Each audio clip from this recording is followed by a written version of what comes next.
অভিবাসন ও বর্ণবৈষম্য বিরোধী পাল্টাপাল্টি আন্দোলনে উত্তাল যুক্তরাজ্য।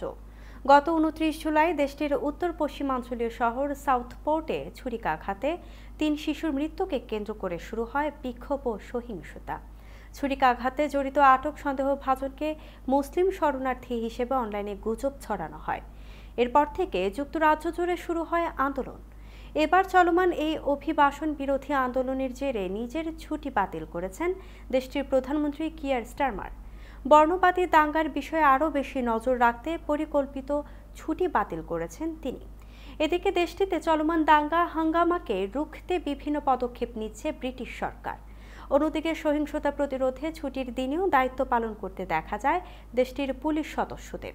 কর্তৃপক্ষ জানায়, সহিংসতায় জড়িত থাকায় এখন পর্যন্ত ৭৪১ জনকে আটক করা হয়েছে। এছাড়া ৩০২ জনের বিরুদ্ধে দায়ের করা হয়েছে অভিযোগ। পরবর্তী কয়েক মাস সহিংসতাকারীদের গ্রেফতার অব্যাহত থাকতে পারে বলে জানিয়েছে পুলিশ।